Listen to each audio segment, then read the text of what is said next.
Vous écoutez la radio de la référence www.radialisolo.com. Radio-Télévision Lisolo, la radio de la référence numéro 1 de la diaspora congolaise.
Eboto bandeko na ngai, eboto bandeko bana ekolo ya Congo, bana ekolo ya Angola, bana ekolo ya Brazzaville, bana ekolo ya bamboka nyonso oyo bokoyoka luwezo na biso ya lokota ya Lingala. Bao nyonso boza capable ya koyoka langue o nazali koloba po ete ba fréquence na ngai ekoma bisika bozali pe ba protocole ezali kati na matoi na bino pe koyiko interpréter makambo nyonso nazali koloba na tombeli bino pokwa elamu na samedi ya lelo décembre le 8 na ngonga ya 14h10 na bao bazali awa na pembeni ya Washington. Alors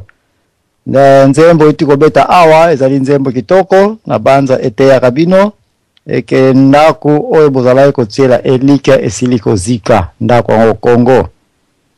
lidusu oyo bozalai kozwila kotsaka loboko zwana yo ya mbongo ya moyibi na ndenge nyonso bokoyi kosalelaka na moyibi ya politiki na mbongo ya leta na mbongo ya kindumba na misala ya ndenge na ndenge oyo bokozwilaka na d'une manière illégale esiliko kangama toza moyo to source ya mai place bokena kotokela mai bientôt elingi kokangama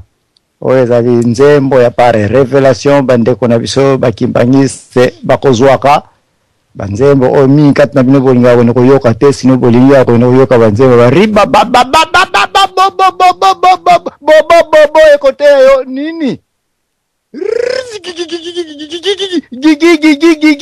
mboka za kozikaka ngonga ekoki uyo kongole bana koyoka ka banzembo oyo ezali basé sur réalité ya mboka na yo parce que nzembo ezali pe mateya ya wana merci mingi ndeko na biso papa mayamba na studio pona kotiela ka biso toujours nzembo na tango tokobandaka émission na biso nzembo tokopesaka yango temps po buka pe koyoka makambo za kana nzembo wana rera makasi kokosala na kati na nzembo ya boepona koloba ya bakimbangiste no eza nzembo ya Congolais yo ndaku ezali kozika ba Rwanda basiliko kota bazali kosakana na bino kie makambo yango tokolobela na poko lelo ndaku na ezali kozika et puis eza kozika ndenge nini nini yango yo ezali kosala ba émission mingi tokoyaka na yango ezalaka musuzu po epesa bino information musuzu toyaka na yango poto débattre mon pays ma patrie qui est lelo série ya masolo ya mpoko lelo ezali vraiment mon pays ma patrie. Alors makamina ezali koleka na pays na yo na patrie na yo na luvila na yo na bisika na vanda ka yango tokolobela makambo oyo pe tokolobela awa franchement bandeko mingi na Angola bazali kolanda biso na moni bino déjà bozaka ba camarades na ba Facebook na Skype bisika ndenge na ndenge bozali plein déjà kati na bolandi ba masolo oyo parce que toyebi était Angola c'est parmi ba pays oyo et comme bien développé na côté information technologie na côté internet comparé na Kinshasa place ba ministre Kei ba ministre ya télécommunication bazo continuer kosala kindumba ya misala na bango ya nsoni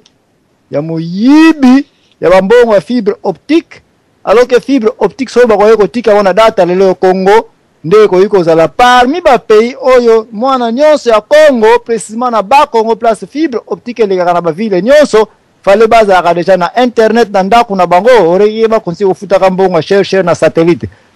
komi nango biloko ya kalakala komi nango kokoma vitesse pe mike bato bakoke na fibre optique.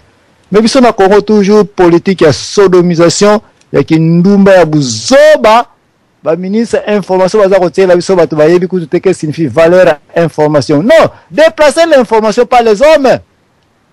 Mais biso on okuta mwana vana kana kasangulu, il faut zona no train, il faut zo bis, il faut que nous ça accident nzela po ina uzo information na banzela nzela. Non, déplacer l'information par les hommes. Congo ti lelo bazo conseiller déplacer bato. Yango na ba ennemi na biso ba Rwandais bazo kota na bango ko saka na biso na ndenge ba lingi parce que l'information n'est pas respectée au Congo. Si vous avez information, comme tina ba radio, nabiso, tina ba média, une force information. Parce que à bon mentir qui vient de loin. Pour qu'on ait une information de talaba égyptien, pourquoi bazo dans une année plus de 3 fois, j'ai ba ningisi parlement na bango, ba ningisi présidence là, parce que ils ont l'information. Biso na Kinshasa l'information ne circule pas, voilà pourquoi bazo ko saka biso et puis guerre les gens na ST, un qui nous croit aussi. Parce que l'information ne circule pas. Même poké à poko lelo tokolobe makambo ebele po tozo sala un peu résumé ya makambo to uti kolobela ba semaine passée na makambo uti koloba. Alors sans plus tarder toko tourner mingi na makambo etali maison na biso ezako abona parce que bolingo ezalité bolingo yango comment toko tiela yango ba question minene toko tenter ko résoudre quand nous avons des activistes ba politiciens o ba baza ko s'engager na koza na liboso na biso ba peuple la société civile bazali na plein d'équipes que c'est kati na bango bolingo ezalité mais soki bolingo ezali eza comment eza bolingo ya mbongo toko débattre yango comment ba mobutiste na ba kabiliste o baza plein de haine plein de rancune bakoya kovanda ensemble pour bayer ça que bolingo na pays to kozongisa po ete ndako eza kokabwa na bolingo ezalité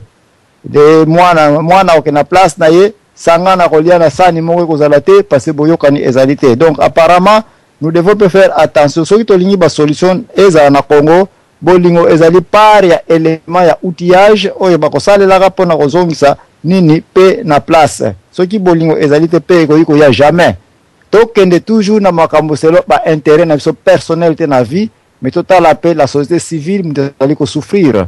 Donc na nyonso to iko sala na lit nyonso to iko zanango facteur to élément to composant o ba be nkombo ya bolingo to comme pe ko négliger na trop na Congo pe to ko yeba ko analyser ba biloko comment to ko lobela yango.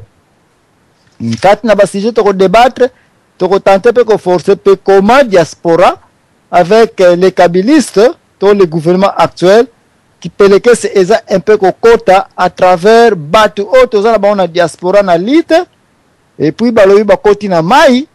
et puis mai yango ba koti ba bimakate mais bazara na kata diaspora et puis moko bo sans le savoir entre bango moko ba na diaspora na kata lite baza pe ko liaka na bango susu avec les kabilistes avec les M23 qui biloko to ko meka pe ko analyser ba nungu o eza ko passer à sur Honoré Ngwanda ngana lobela makambo na ete mais lelo na ko lobela ngo et puis ba défenseur na yenet kaka ba odompambu ba ko yana bango et boto ingeta bango pe bazali na ko sala bien bazako la wana nzete na mabele ba komi obiso to landi na likolo nzete ba kena likolo nzete ba ko kina makambo te o to dindi na mai ndenge papa Ngwanda kota na mai. La guerre de Dongo n'aura plus lieu, ou bien la guerre de Inyele n'aura plus lieu, ou bien la guerre de Troua n'aura plus lieu. Place autre comme quand ko yeba comment babi tumba ya sorta boye to moni réaction mokote pour bakota ki na mai bali tendenge na ndenge bakota ki na mai yango bazaka ko bimateti na data leloyo to komeka mpe ko yeba pourquoi ba bruito nungu eza ko bima awa ete banduta ya boye qui est basé na diaspora. On suppose que biso to lamba na bango na lite mais tant to lamba na lite na moi na butu to yoki na biso bango so na ba M23 na Kampala kuna na Uganda bakoti suna masolo wana kuna babiloko aboyengana yebi na ngai yango teme tango yoko za maloba na yo bongo ya mpe ko yebisa biso yango place pe bolingo ezali kozangela entre biso na biso na tango bato lingi ko joindre lite ko supporter un peu ba obaza déjà na lite pour être solution na Congo ezwama o nyonso ko ya akosikola mboka azana besoin force te joindre to ko joindre ye mais na tango to ko joindre to za ko mona ete na suka résultat ezana ngo ko salema bien te et puis batango pe bozonga ta boyebisa biso statistique na bino à quel niveau bokomi to yeba un peu ko doser lite ngo komi na niveau nini to za ko mona ete bato susu ubie bakoti na baona kata ndika na ebite nana ngo mtakoti baona kata ko bakote na kata liaki wana to na kata ndika wana mais-il que bato wana bazoka ko ya ko tela soka kipelekese mbula oyo avant to clôturer 2012 tikato lobela un peu John Chibangu soki John Chimanga na yoki na soki John Chimanga soki batutuka ba chichi soki Chimanga Chibangu chinani baba chichi nyonso oyo to kolobela bango un peu pourquoi baye ko tsala nungu na distraction avant to clôturer mbula oyo ya 2012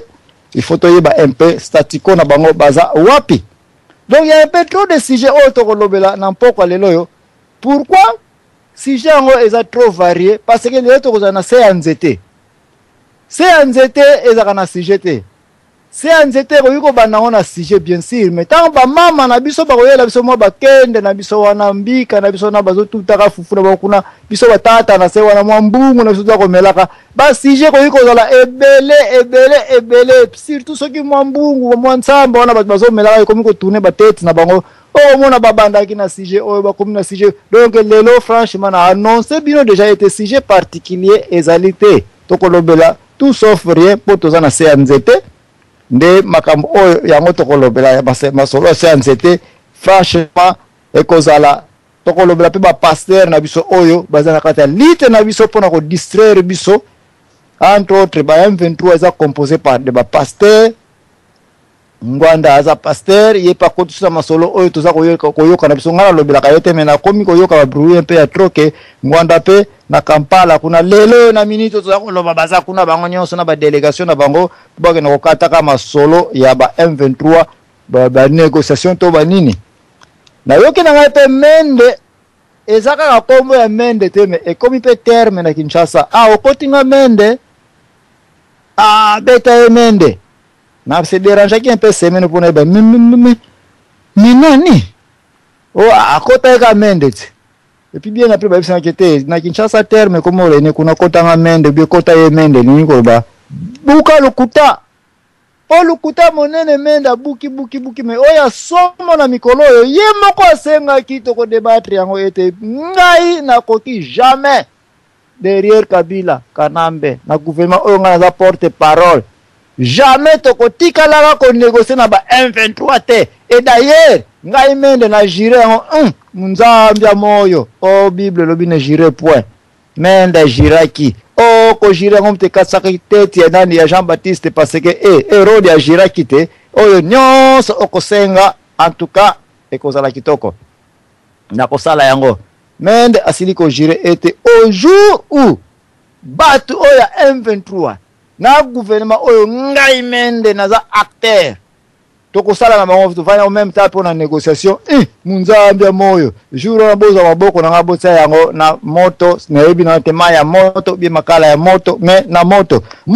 elinko ba liwa moto elinko beloko zikisaka moto elinko ba tout s'offre oyo et destroyaka donc elinko ba te bo détruire ngai jour ngai ko gouvernement oyo Congo ko yo négocier ba M23 lelo yo na minute oyo tozali kolobela tozali 14h22 minutes ya Washington ba mende gouvernement na bango baza na Kampala bango nyonso table moko na ba ennemi na bango na ba mite ya ba M23 et alors mende tokokene na ye wapi wana lisusu sujet oyo franchement tokolobela awa mais ba passer oyo na kolinga bosala attention oyo bango nyonso na minute oyo baza la présenter baza en pleine négociation ceux qui montaient mes négociations pour parler bango na ba M23 place bakei ko tekela mboka place bazali ko légitimer place bazali ko bangela ko piata makolo ba M23 vous avez le passé ngwanda ye moko soka za kuna te message délégation est là ngana yebi ngate men na yoki jaba brouiller ngo biso za ba media e la kabiso etro na ba angle nyonso nkunda batware ye paza pasteur azape na représentation na soki CDMP soki CNP po bato mingi na Kinshasa vote nga bazaka ko vote bilongi ya bato mais bazape ko yeba te batango bayelaka na angle nini po basala intégration verticale na kati ya masolo ya campagne ya ba politico congolaise mais soki bato bakoyeba ete bakanda ebele bayaka na sima ba parti politique bokoyeba ete ba parti politique mususa ba CDMP CDF Goma ba nini tout ça c'est soki nini wana baza bangonde batu basimi masolo ya kotangisa makila na est nyonso ya Congo mais un Congolais so ba pese t-shirt un Congolais so ba pese kaka nini mwa bière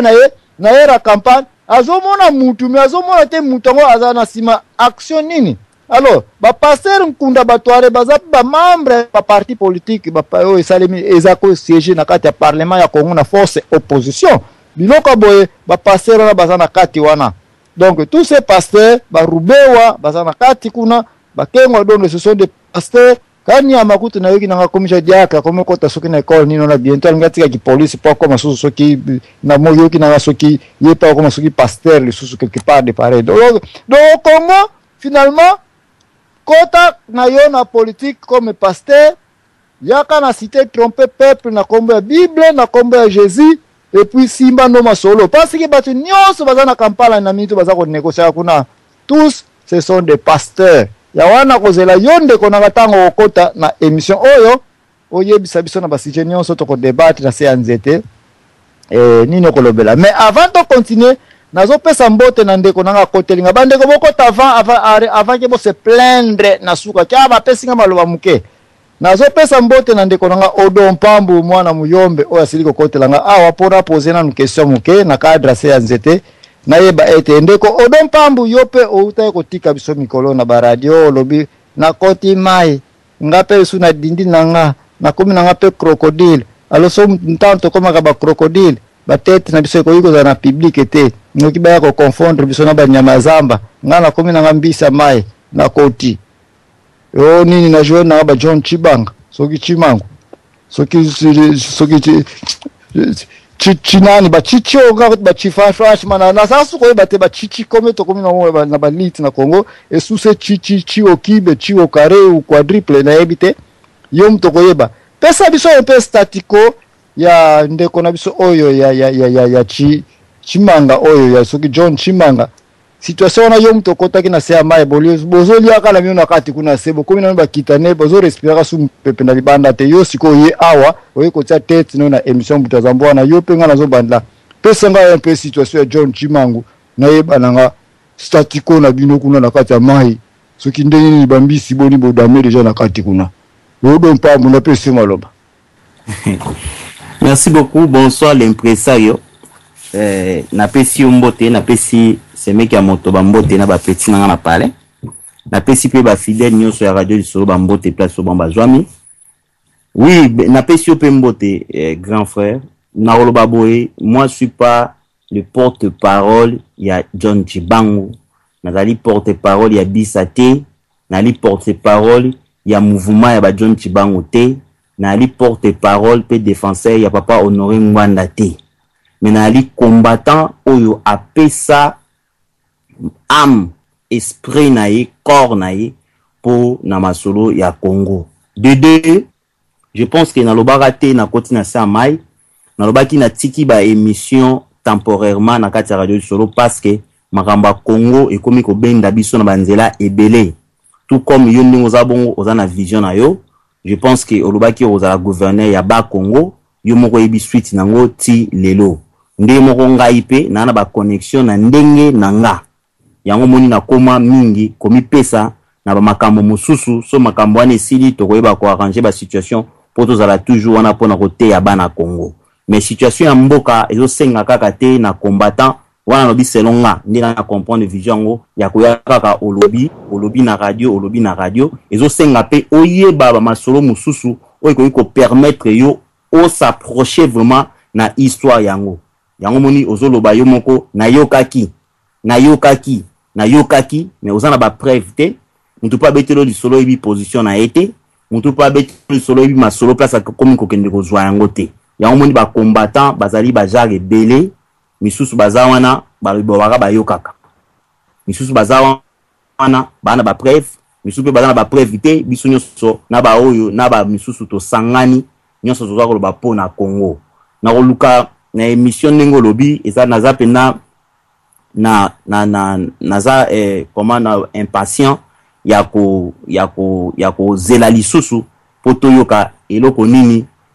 Honoré Ngbanda asalaki eloko nini John Chibangu asalaki. Mais il faut pas oublier ceux qui te sali banalise na nyonso tozong sape motuna na suka ya koloba ngai pe za mwana Joachim Jokoboy na sali nini po na Congo nazong siko maloba to panza mpoke lelo. Merci. Merci pour la bopanzi impoke wana ya yo introduction obimisi d'abord première question na banza tozana ndeko Dudu Samba audio kote la biso awa lelo tozana se antete makamako simba ka ba parole ya trop ekozala te na banza ndeko Dudu osili ko yoka ba introduction nyonso na ba sujet ebele o ngana tseki yo poko kino poko ajouter sujet non sur ligne ko bakisa ngai pa yo papa to bama Dudu Samba question na zana yango yo to tia bolingo na Congo awa siko to debate nanu na moi section oyo bolingo eza eloko esangisaka bato bolingo elimbisaka bolingo ekouvraka tout bolingo yango pe mutali babeto mbata na gauche pesa peso na droite. Alléluia ava ndeko bokoko balinga ko yoka yango teme ana tandanga kadra bolingo eza bongo bolingo ezongisaka kimia sikoyo awa to analysaki yango la fa passé to ekomona ete ba flèche ba kabiliste na ba mobutiste bazako bambanaka ezako sala ete bango bazako daki yango bazako bare yango bazako rate yango mezo ne ukoyaka na peuple la société civile mtezali kokufa na bolingo na cadre bolingo awa est-ce que na cadre ba mobutiste otomona ki bazali na misala ya koboma koyiba kobuka pays kosala ba makambo ndenge na ndenge eye kosala ete baye koma remplacer par des kabilistes o ba reprendre ba même biloko kaka oyo ya koboma kosala ndenge na ndenge donc to se retrouver entre deux camps ya ba deux lions bazana ba même rôle na ba même fonction question ezali awa toza koloba ko tia bolingo parce que to liyokani ete soki bolingo ezali te ndaku ekoki kotonga mate nzembe utiko beta awa na ebandela émission oyo elobi ete bolingo soki ezali te franchement ndako masuwa ezali koningana ndeko Dudu est-ce que ozali sûr que quand kabiliste na quand mobutiste mutezali kotangisa makila na Congo likolaki en na bango kombo ya bolingo na Congo eza vraiment prêt à kozwa place ndeko Dudu na peso maloba na oyo sa kokoti la biso kozwa pe maloba. Allô 565 ndeko toza koyoka yo mais ngai nakoloba boye bolingo ezalité moni ngana koloba bolingo ezalité et puis en fait personnellement nazo mi poser question soki bato wana ba kan wana soki baza ko agir selon en fait ezali ba déshydrater na bango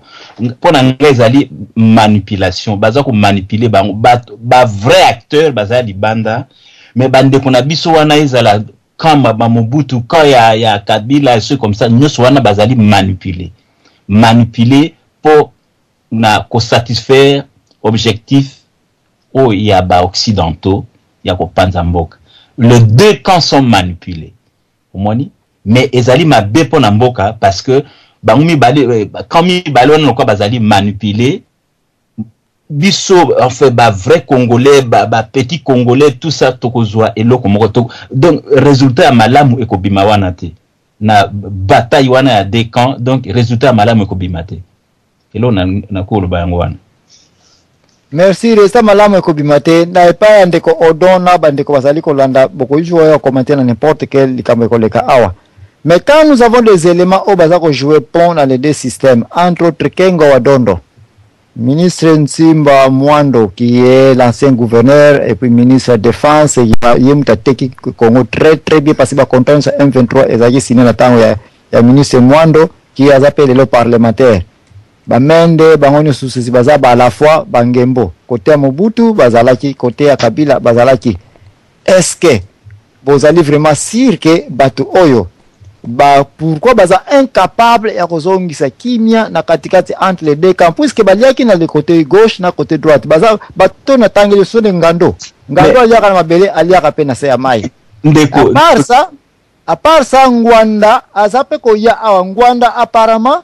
ye azana nika ya Mobutu azana kaya Mobutu nana alia peza na mai kote ya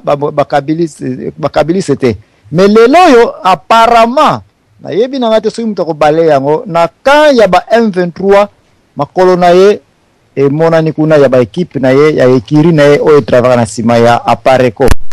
awa avana pesa yonde ko odo nazo pesa maloba epa ya papa desfe eske okotiko zo maloba na question o na tuni ya ba nana oiko jouer pont to nana yango azana katikati ya masolo o tango ba gauche na droite ba travailler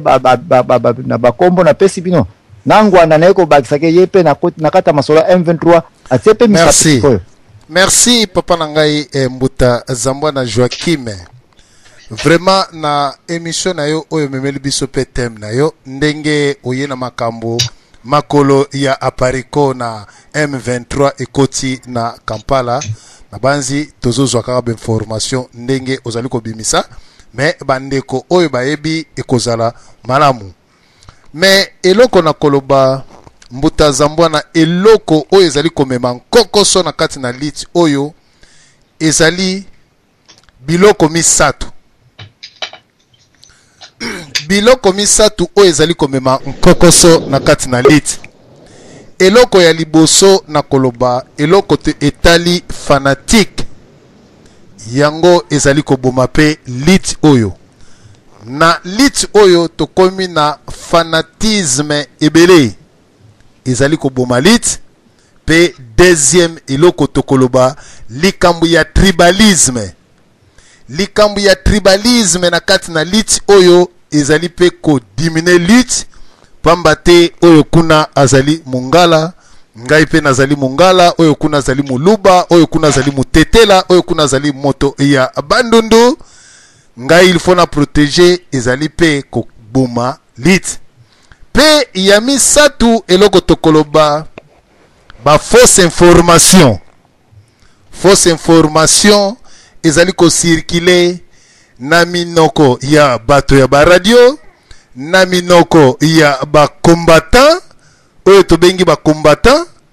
ba fausse information pamba te moto na moto azali na micro azali na ordinateur na kati na ndako na ye nyonso esengeli a sala akosala muta kokanga ete soki mutalobi atia 10 films na kati ya ordinateur ne pe a lancer pe sa ba titre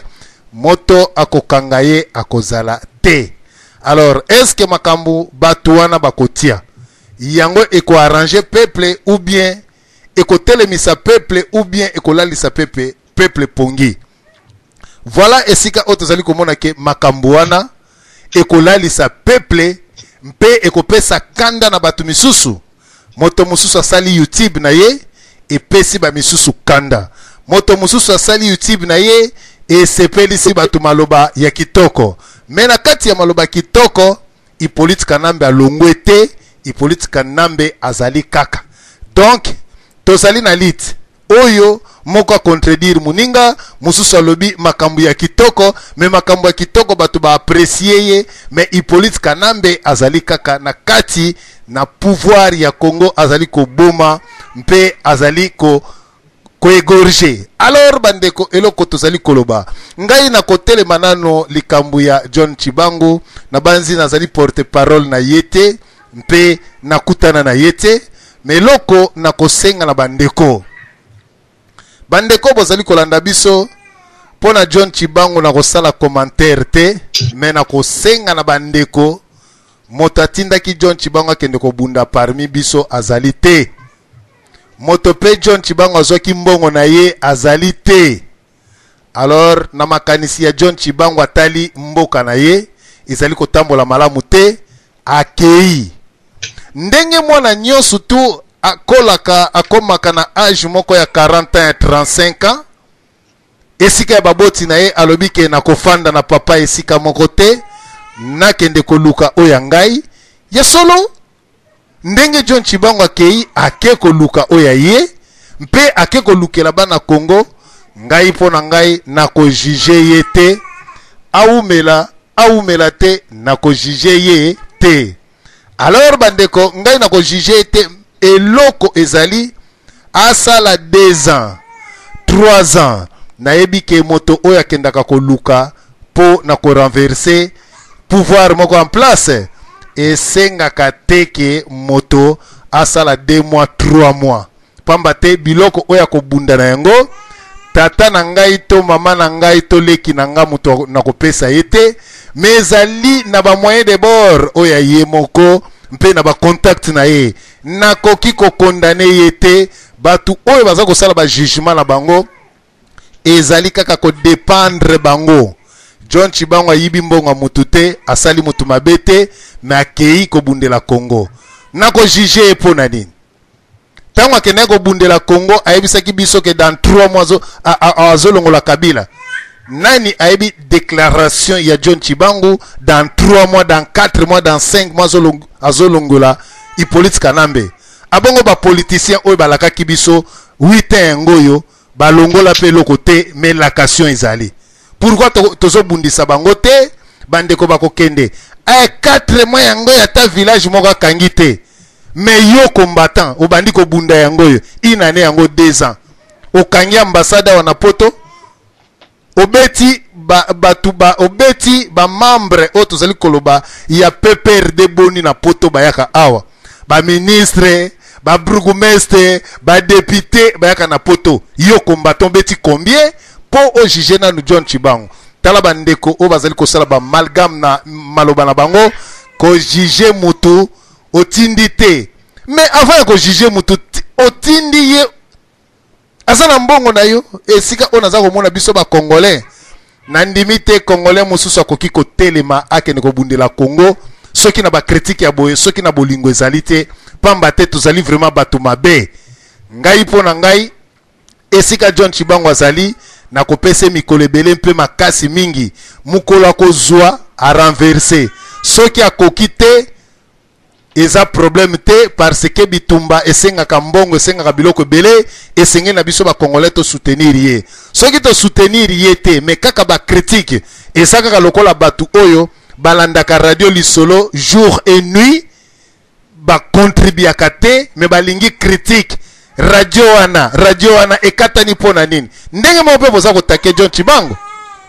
Merci na apesi mbuta zambwana maloba na kokota tangu mususu pote bakobeta mokoroto. Merci. Tozana sanzete tozokende par filtrage ali moko tozako analyser. Kaka na bakameta John Chimanga soki Chimangu. Question ya munene ezali awa yo lobi akei ata kosala ina ne 2 ans 3 ans province ali te medalanta ko bosa te Moïse tawa kendaki na montagne kuna vedire ko na simana ye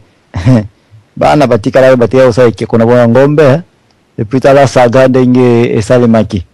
lokola peka kandeko oyo olobi John Chimangu awutiko kota na zamba to yebite kante ska na zamba to akoti na samai to wapi mais entre ta village na biso bena kanyoka baye ko saccager yango baye ko tumba yango ko sala pillage ba gaz lacrymogène mais yemu tatumba kizamba wana kota kizamba orazika na kata zamba aza kozika zamba te yo lobike akota na ye junior sokozonga yemu takoyeba keso pa na yo papa Diana Natanyo so John Chibangu akoti na zamba dalanta na simana ye atiki bana baza kozika kuna na moto oyo asili ko provoke ya kimi na ye po azane ndeke epi bao bazaba ndeke tena kata zamba za kufa yo monite ke yo pe oza pare ya désordre kuna pona kokotela ka muntu aboyeke akotela na zamba akine ko umela dalante ta yemta provoke saga oyo batu msuba perde bandako na bango ville nyoso sakaje likolo ya recherche John Chibangu na zongi solution aloba avana kende pa bandeko bazana kata mbuta zambwana na maloba oyo pesingai na koyebisa yo mbuta zambwana soki John Chibangu akendaka te yebisa ngai noko na yo akendaki yebisa nga papa leki no akendaki mais Congo eza kozika likambo Congo eza tout le monde tokende malembe mbuta zambwana otuninga motuna tika na répondre yo mbuta zambwana otuninga motuna tika na répondre yo elo nazali komona ba congolais biso ba congolais toza ba bololé toza pe na bolingo te toza air moko mituna biso ndire salaka te pona nini yo lobike John Chibangu ndenge akei oyebi te ke mboka eza kozika avant John Chibangu akende bopoza oyo yebi ba leader oyo yebi est-ce que mboka bana ko zika te l'air John Chibanga keinde comme ko zika mboka ebandaki ko zika bandakala tunelanga yo zambwana ozalaki wapi banoko na yo to bana kasino bazalaki wapi pona ko telema po bakena ko bundela Congo bazalaki te mais John Chibangu ya telemi na lolenge na ye ateki lupango na bino te zambwana ayibi pe mbongo na yo te ye atelemi alobi akei eloko ngana kosenga na ba congolais ezaka ka chance to pesa ye chance to soutenir ye ezali ba problème oyo te yo ya kotia jugement eza pe ndenge bino boyaka ko juger na kati na radio lisolo boyaka ko juger radio ya ba congolais oui ya ba congolais oui radio ya ba congolais mais tango ekufaka awa ba pareil ekufaka awa congolais moko amona na kate o asoutenir na radio lisolo mais tout le monde ya ba congolais ya komba ya ba congolais eza ndenge mona John Chibangu akei asengi mbongo na yo te asengi mbongo ya congolais moko te ngai batutu oyo ennemi na ngai ezali Hippolyte Kanambe soki lelo nazwi tango oyo nabanda ko critiquer John Chibangu cela veut dire que Kanambe apesi nga mbongo alors soki bato bazo ko critiquer John Chibangu ennemi na bango oyo ezalaki Kanambe elongwe et comme John Chibangu il faut comprendre que no ba collaborer bango wana nga nazali na tango te na minute oyo nabanda koloba John Chibangu umeli tango John Chibangu azalaki te nana kendaki siko yake ibo umeli bande ko congolais tozonga na mbuta zambwa tozonga na muke John Chibangu afandaki kuna ba congolais baza ko kufebele tata mutute lekia mutute nokwa mutute akendaki ye alobi ake komeka nzoto akei to pese chance ba congolais to soutenir ye to zane pembeni tozo juger sur quelle base abomi mutute est-ce que biso mona na diaspora to cotiser mbongo to koki ko somba ta munduki moko na kati na diaspora nani se asomi munduki moko na kati na diaspora ube asombi buzu moko ya kobeta lance rocket na mbongo na ye ezali cher biloko wana mais soki na John Chibangu donc pas inaende ko zala moins cher okende ko lokota yango mais il faut ça la tout aluka pozwa yango bandeko na ngai obozali kolanda radio lisolo na banzi soki adversaire na biso to pesie mu Congo to komi pe bandeko na biso ba congolais na litso batebele bale mbongo wana franchement vérité na liti o nazali koloba batebele bale mbongo to kopupola bango ngai na pesi John Chibangu mbongo te mwana mboka ke ko bunda na kotikalaka jamais na yebisaka ye mukolonine mbuta zambwana nako loba eloko moko tozala na lokola batu oyoyo yo okei oye na poto bapesi yo ata mbongo te eloko te bolanda ngai oye na poto mutu moko afinancele o mbongo te ya billet ya ba démarche tout yo moko futi billet na yo oye na poto siko mbuta zambwana na koyebiso nani akoki ko diriger na kata kin oyo apesa kiyo afutela kiyo tike na poto mutu oyo ko diriger yo oyo atinda kiyo na poto abi zambwana na teki lupango na ngai billet yango yo kende États-Unis mutu wana za na droit na teka ki lupango na ngai yo Joachim yo komi kuna na teki lupango na ngai yo bengisika mwasi yo boti bana ozokipe ngai te ako déclarer po ateka ki lupango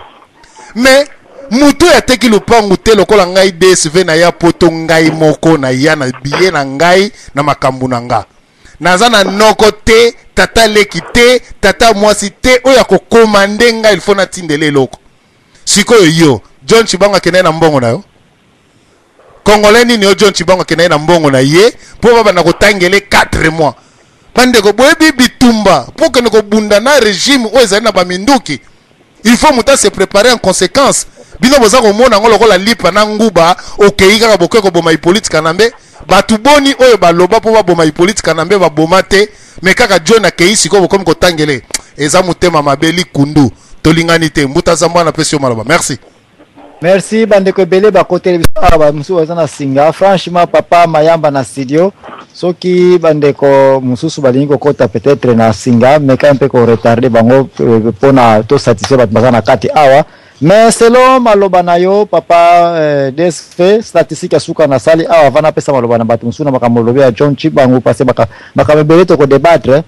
Olingolo baka que statistique est fourni plus de 8 millions ya bat bakufi na Est Congo, il y avait déjà l'instabilité. Et puis John Chibangu tango yepe aye na ndenge na ye akoti na zamba yepe lisusu na bo landi ye ba PPRD to ba sali kuna na ba FARDC yepa yesu ko déstabiliser Kasai. Donc voilà. Donc bref, en addition, il y a 8 millions de Kufa. En addition, il y a déstabilisation Est Congo. John Chimbangu a essayé de déstabiliser Kasai parce que beaucoup continuent à Zamba, Bazako Luka ye. Donc, tu peux débattre bien après na bandeko ba okota. Mais en attendant, on a sali statistique. Donc, John Chimbangu a essayé de désordre, l'école désordre existe déjà passé. Tu as vu qu'on le sujet Bolingo kati na mboka. Alors, topesi balobe pa papa Lubajwa yo moko za na kati oza komona bandeko téléphone bakoti. Nazo respecté yo, mais ceux qui ont la bande na longue distance à 64 na 44 ceux qui mawa yo mtoko pesa ordre mais pour le moment franchement il faut na satisfaire bande ko bele bakota ikara na singa papa Lubajwa na pesa maloba po papa odompe azana réponse à pesa na papa Prince bureau la sagesse donc tout ça est belé na kati awa déjà na pesa papa Lubajwa sauf par veto o iko pesa ndeko téléphone soko lingi.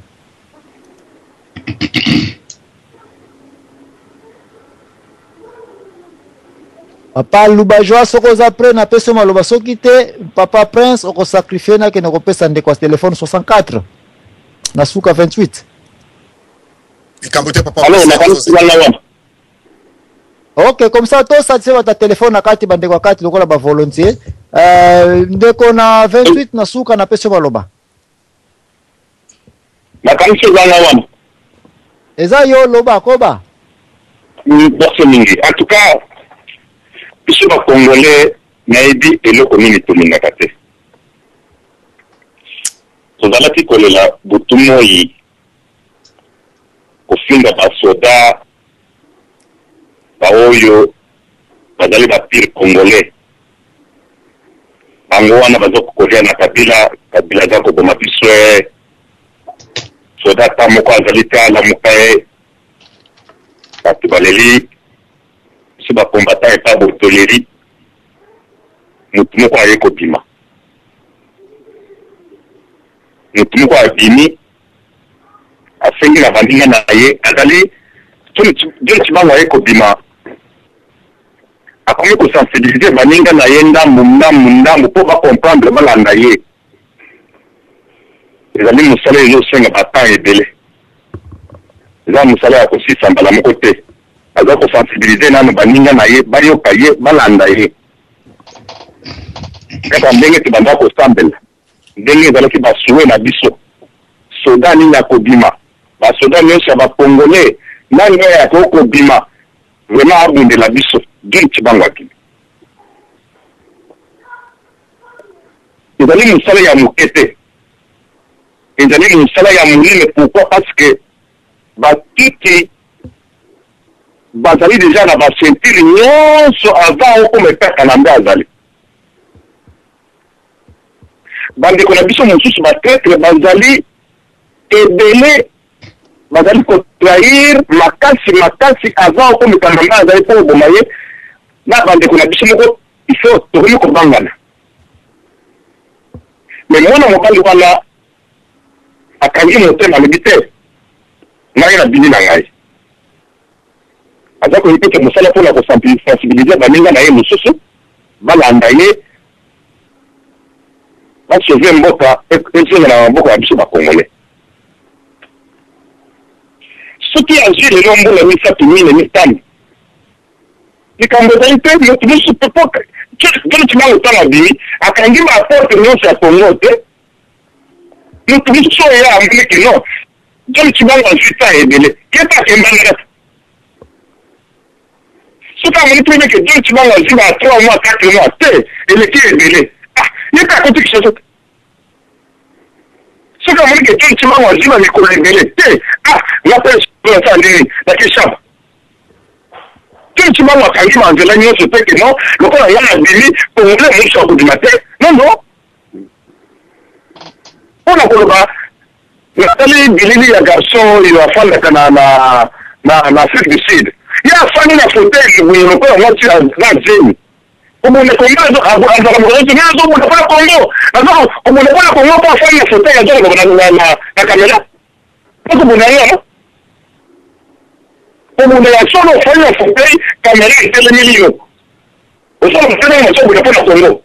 On a la caméra, la photo, on a fait un il te met un jour de reconnaître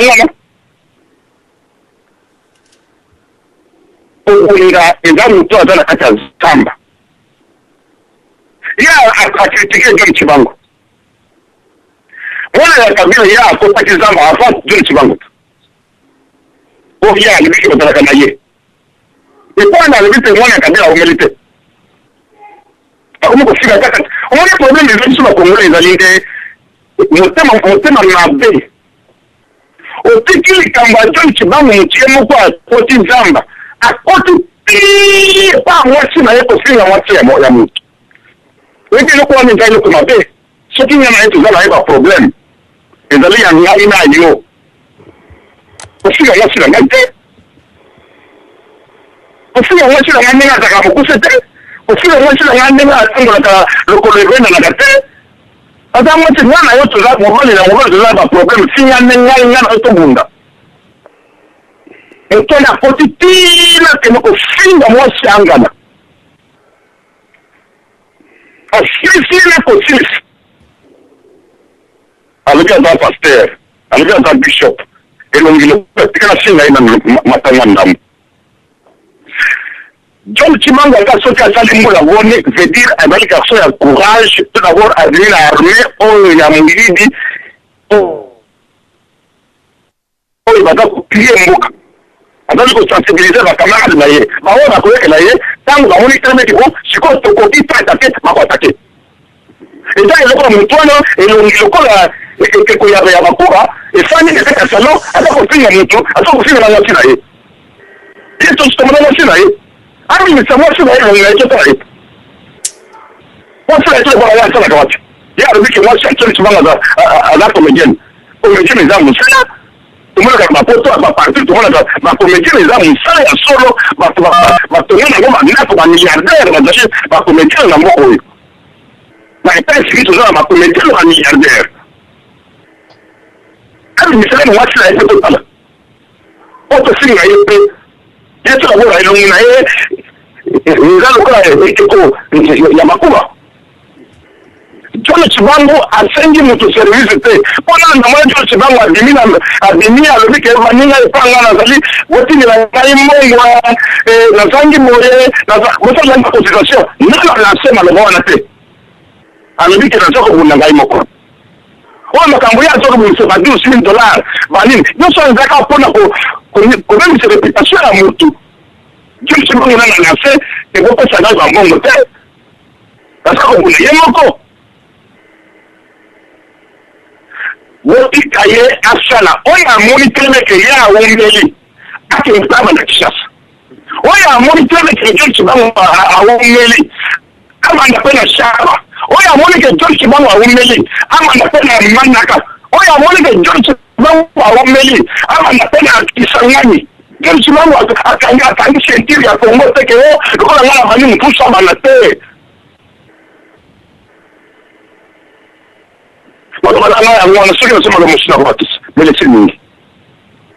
Merci ndeko nanga eloko moko bosa te ngwanda pe aumeli mingi et puis ti le lokota na mai to yebiti so za noyer ou comment ya ngwana ka batu ndeta boni ya yete tozokende si baza histoire na expérience tokomi nango na Congo parce que balobaka saki azoba bakoti sango loboko des fois te bakoti biso basaki ya trop bayibi biso ya trop bakamutu na Congo tozokosama mpe mwa mingi donc tozokende si baza expérience tozaka kotester que l'histoire ne fait que se reprendre bato bazokota na zamba libela bato bakena mai libela mais oya ekeko ya bakuba yo lobike bapo tokomi na section ya ya bokoko pe bakomi pe pare ya société na biso ekeko ya bakuba oyo eza na mise ya Washington ekotisaka lare ya tro. Donc soki ndeko wana oza komona ke akokani na elonge ekeko ya bakuba, alors déjà opesi bapoint ya makasi parce que ko baluba mikolo babokoko na biso tokomi koluka kutu soki moyen ezalaka bamise nyonso bikeko wana ezonga na Congo. Mais en général toza na CNZT awa opinion mutu nyonso ekozala respecté po polémique ezala te. Donc to respecter ba opinion no pe toyoki oyo nyonso ko répondre yo akoya répondre yo. Tokena ndeko ya telefone na 44 na 86 na suka papa mayamba na studio pardon tikana okosa bandeko ba telefone ti bandeko baza na kati bazuma lwa parce même ngamo na za na place na mo c'est trop impatient pour na kozana bate belé na ligne bongo bazuza maloba te likola bata telefone kokota finalement bakoloba ka toza na ndeko lubajwa toza na papa prince bureau toza na giboliaka vraiment c'est trop. Donc papa téléphone à 86 na lombango no topesio maloba et puis tokozonga na bato bazana kati nde tokofongola suba Singapore na bata téléphone. Ouais, ok, merci ndeko Zambona na parole pesingai d'abord na opesa mbote na bande wuniso ba na plateau na ndeko na ngo Pambo otorane na kati ya Londres wa ngai ndeko mwana mboka. Ok, na féliciter d'abord papa na ngai DSV vraiment au pasoli pour que na okitoko papa na ngai nzamba pambola donc ba bakso ya mingi. D'abord ndeko na ngai Zambona na robi solo ko moko d'abord ndingo zo ko banda émission na kombo ya John Chibango ondiro zo ngo sitango bete zo ko minimiza ngo soki pe John Chimwanga soki pe zo ezo sala ya bente. Au comparer d'abord le biki na est 8 millions de morts bakufa. Alors kuna siko na kabea kamwanga neti ke John Chibango pe aza ko bomisa batu baza ko kufedele na kabea kamwanga. Odi ke radio oyo banguna pe balanda rango. Alors tango banguna baza ko landa o bana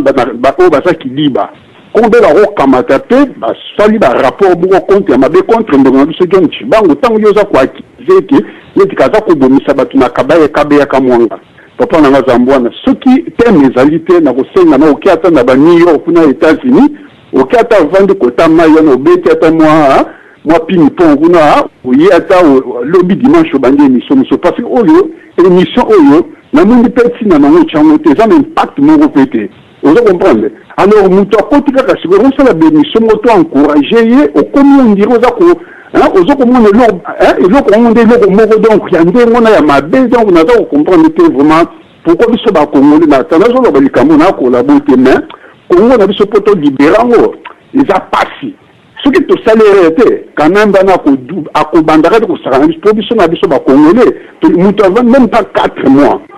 Vous comprenez, on a encouragé garçon au roi qui est dans l'Iboso total. Mais yo d'abord au bandi d'abord on dirait ce quoi qu'ils aient kaza ko bomisa batu na kabela kamwanga au comparer na 8 millions de morts bakufi na est yete puna na kabe abandi ko bomisa batu. Bon mais franchement papa zamona tina émission vous allez ni est-ce que na moment oyo vous allez moment ça d'émission ko lutu zamona oza mukolo oza intellectuel il faut la raison va na ndako au sali bana le que tellement na ko malilo vous comprenez mais na moment oyo mboke za mabe au matema bo pour décourager batuto au sala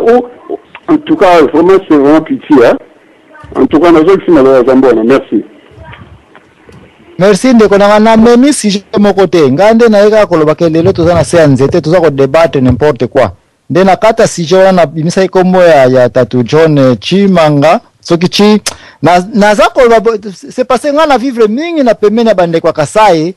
ba Chimanga kaka lobi to solo ina pa Chimanga za voisin na ngana Kinshasa wana na pemena donc le nom arrive toujours Chimanga nde tango lobi Chibango na komia ngo siko nde eyelinga Chibango raison na za nango pena mutu te. C'est parce que bon nataka na ngapi na ye kate ndenge za mutu na yo ngai nataka ikamingi te raison na tela ke kate parce que je ne suis pas tellement de cet avis là na ba mission na programme na yedo na kata masolo te mais nga abo yo ngati na loba ke na décourager non ba tunde bazo ko loba et puis tozo ko landila ka bango o na kabe ya kamwanga eza pengai te ba fe ezawana bakabili sena FARDC bakena ko sansa kasa village wana papa DSF alobanya très bien yo noko na yo est-ce que sali biloka boy oui nga ngwana village nanga eza nango stable parce que noko nanga nanga imoko na batnyos bazana simana libota nanga moko ake na nzela boy ezana ete mais oyo nyos azana village nanga ina besingombe na biso kuna oro no futu munaka ba biloka sorta boy aye baka ete sagape ko ya wana ekozana mutu na ye donc ndenda na cadre wana kamenga na bimisi na yango te me bino mo boza témoin ke kabe ya kamwanga nga kuta bimisi na koma te nga na weka na tribu ya bande ko na bisa bena kanyoka yondo bimisi kabe ya kamwa donc pointer penza exactement place oyo yebi saga provoqué par John Chibangu et ça le meli alors tokena ndeko Lubajwa lokola tozonye batakati awa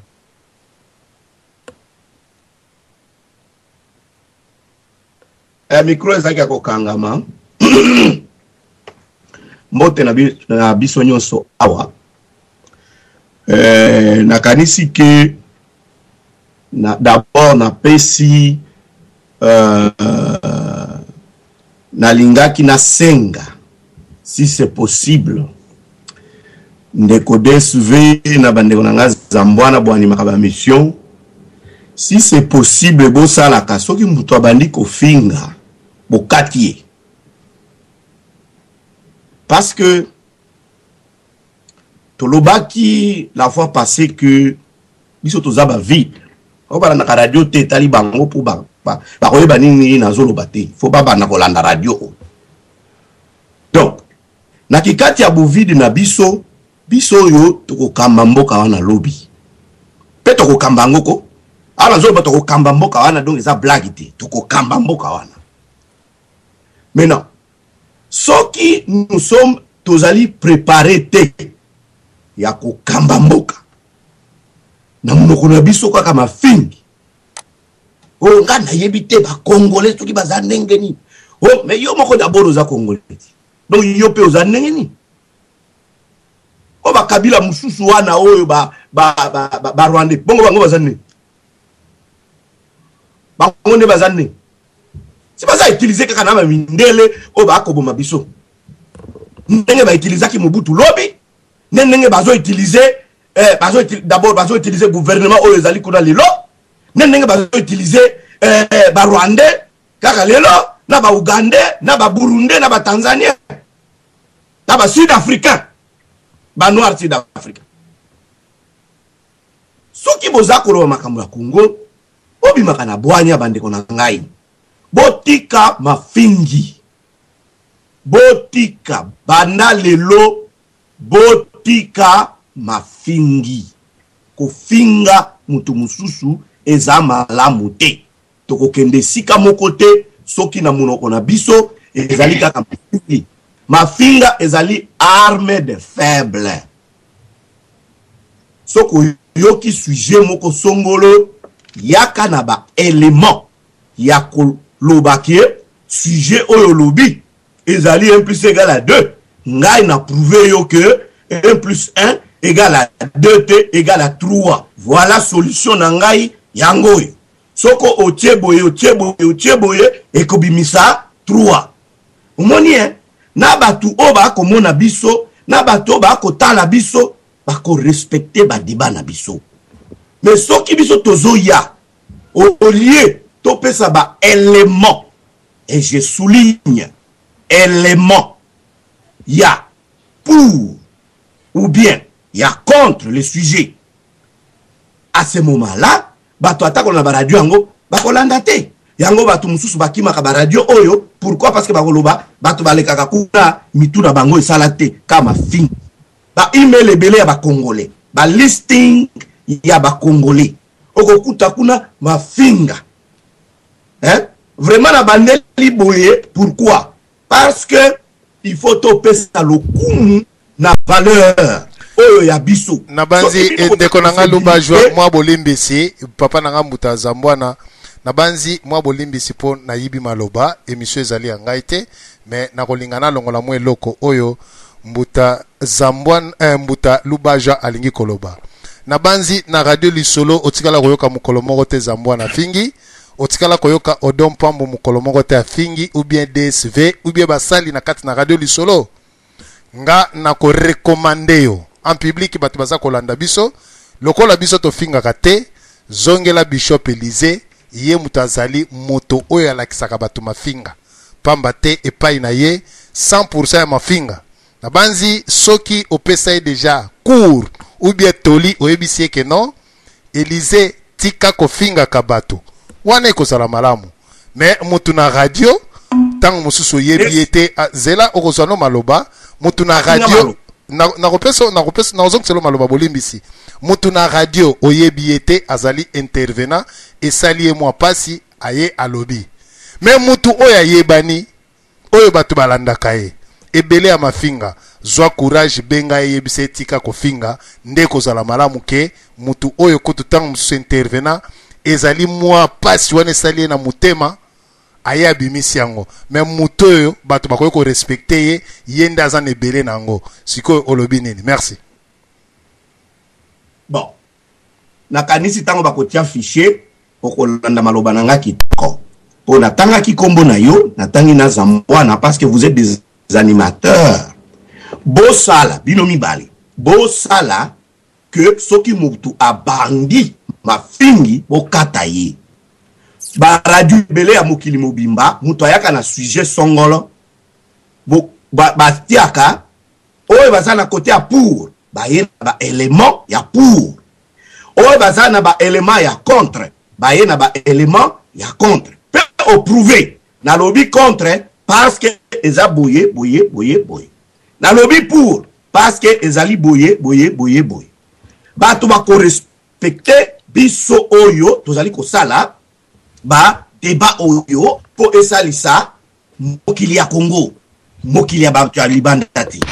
Voilà un peu pour éclaircir encore oyo na utaki koloba. Voilà, maintenant s'il faut entrer dans le sujet d'aujourd'hui, ngai na ko kengela ba polémique té na lingi vraiment ezala débat moko ya pour contre et développer le contre et le pour. Vous comprenez? Parce que ce qui na moneli na Polémique si bajo continue na yo mais polémique na sujet ya lelo eza permise parce que ba tozolo la tout na makamweleki na 2012 pe tozako clôturer année de polémique ngai personnellement na permettre yango continuer. Ngai da bitumba oyo ezako kende pour la libération ya Congo nga na mona kango na 3 volets. Eza na 3 volets. Premier volet ezali, il faut biso ba empty, biso ba vide, c'est-à-dire nous la jeunesse. Bilongo nazo mona biso yo so tozali ka ndenge moko. Donc biso toyeba ke d'abord ennemi na biso ya liboso azali Mundele. Et Mundele nyoso te les Européens. Qui parle des Européens, il parle des Américains aussi inclus. Maintenant na kati kuna, na kati ya premier point wana ezali sikoyo na batu songolo o baza na ba entreprise privée na bango o ba kosala Congo bitumba depuis 1960 jusqu'à aujourd'hui na bana na bango ba ekozwa to si to tanga bakombo na bango mbala na mbala tuki bolingi to kotanga ngo lisusu. Deuxième volet ezali sikoyo na ba capacité ya kokambela mboka. Banani bazana ba capacité ya kokambela mboka na biso wana ya kokamba mboka na biso tozana ba région 11 ba région 11 wana ba capacité ya batu oyo il faut ba développer mboka na biso depuis 1960 oyo batiaki mitu baza ko boma bango. Deuxième volet. Troisième volet tokuti volet oyo nde elekaka ba discussion mikolo nyonso. Lobi tozaki boma Mobutu boma Ngwanda lobi ezaki terrible tant Mobutu azaki président.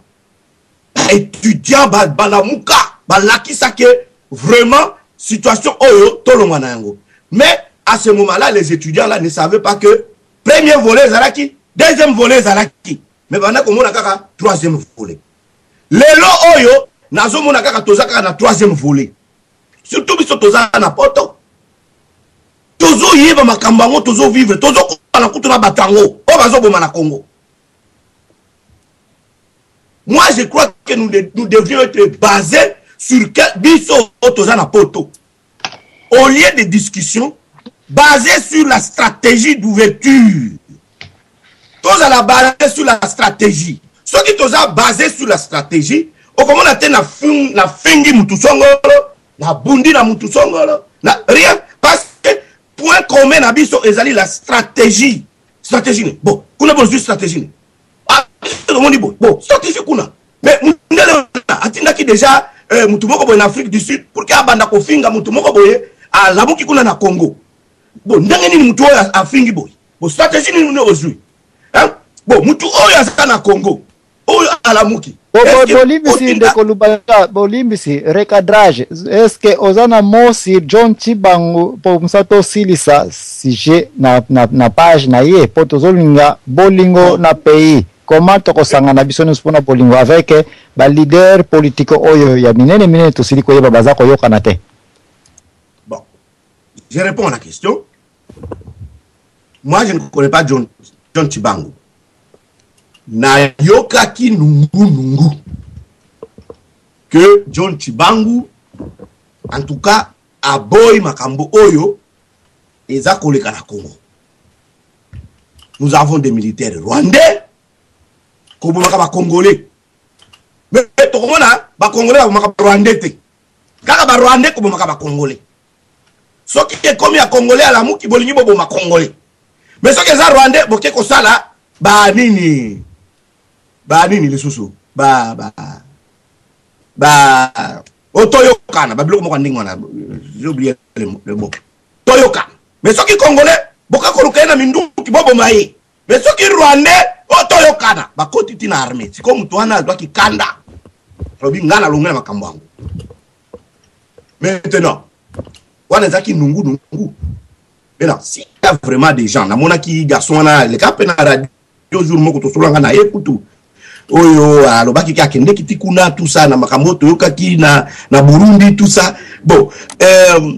tout ça c'est un peu du flou aussi. Mais na lobi te que na lobi awakenga na yebi John Chibangu na bana ko défendre ye ou bien na yebi yete na bana ko finga ye, je suis pas sérieux. Moi, je crois que je laisse la route à John Chibangu de pouvoir nous prouver, nous, et nous sommes prêts, si vraiment il est prêt de nous prouver, nous, qu'il va combattre pour le Congo, et nous sommes prêts de descendre. En tout cas, ceux qui voulaient barater, après chaque jour, il faut descendre, ceux qui m'ont solo, à mon année. Mais tant qu'il n'y a pas de preuves palpables, c'est difficile. C'est difficile parfois, parce que Barouandé, parfois, Tatomona, entrer à RCD. Hein? Aboma Mzee Laurent Désiré Kabila. Mzee Laurent Désiré Kabila akota kandengwana ti. Akota kaka kandengwana. Akeko kota kuna, tango akoti kuna, et comme ba imposition na kati tout ça, ba komi ko bomana entre les Congolais. Akomi kin alobi bato na yeba ki bango, ti ayeko bengana bango, ba yeko bomaye. Vous comprenez? Mais sikoyo, ce qui John Chibangu vraiment, hein? Il est là. Nous sommes prêts. S'il est là, si vraiment John Chibangu existe, nous sommes prêts de lui donner notre intelligence. Parce que tout le temps, le gouvernement va moka et si tu as kotanga, mayele wana toza prêt topé sana congolais. Ce qui Chibangu est prêt, ayo ka cri du cœur que biso tozali to supporter. Voilà l'élément dans la kolo. Merci, Papa Prince Biro, tozali kolobela makambo etali bolingo na kata pays avec les acteurs politiciens. John Chibangu page ne yango tonito clôturé 2012 olobi nini? Merci mingi papa. D'abord on appelle si Mbote pe na pesi bandeko nyonso baza na conférence Mbote na bosantende ko Diana sur le photo. Na pesi Bambote. Mais avant papa nga na ko baser moi mokeka kana kombo ya Chibangu parce que yaonde na koti ta on a yoka na radio nde yango etinga na kota mba pona me moi Pierre. Mais avant na lo d'abord na obeta na moi discours moko discours na banzi biso suto ko ba ditina discours wana. C'est le colonel Mobutu Joseph qui vous parle depuis Léopold D. C'est pas un coup d'État, mais c'est une simple révolution pacifique. L'armée doit aider le peuple de cette situation qui devient de plus en plus aiguë. Voilà. Donc, tangu colonel Mobutu a un discours wana, azela ki mingite, azela ki ba théorie et belé-belé-té, asala ki tant que militaire. Ngai naza civil, mais nazali moko oyo na koli na maboko ya bato ya mapinga, parce que Nkondo mama na ngai ti akoti se mabele a saleli bato ya mampinga alambeli bango ba fufu makusa ba officier supérieur na 312e bataillon parachutiste Kanseta oyo nyoso to ayebi messe des officiers ayebi Nkondo mama ana oya muyanzi azalaki kolamba na makusa c'est ma maman, c'est ma mère à moi, c'est-à-dire na yebi bato ya mampinga bien. Bandeko, ceux qui toza ko s'intéresser na situation à John Chibangu, il faut na tomituna pourquoi. parce que c'est un fils du pays. Donc, il faut tous s'intéresser à la situation. Situation tozana yango toza kozanga bato lokola ba colonel Joseph Mobutu, toza kozanga ba capitaine lokola ba Dadis Camara, toza kozanga ba capitaine lokola ba Sanogo na Mali. C'est-à-dire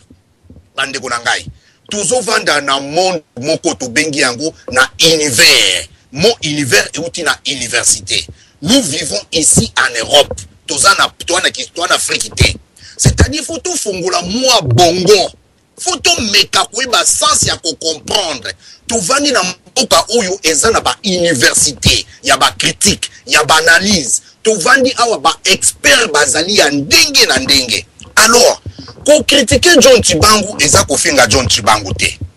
Ko critiquer John Chibangu eza ko ina John Chibangu te. Nga tant que fils du pays congolais, naza ko critiquer John Chibangu. Parce que papa, nga tant que parolier, mutamaloba makasi na lobiboy. Avant kokende bitumba na munguna, il faut mesurer capacité na yo, ya frappe, na ya résistance. Alors, quand vous parlez de John Chibangu, vous avez critiqué, vous avez ça,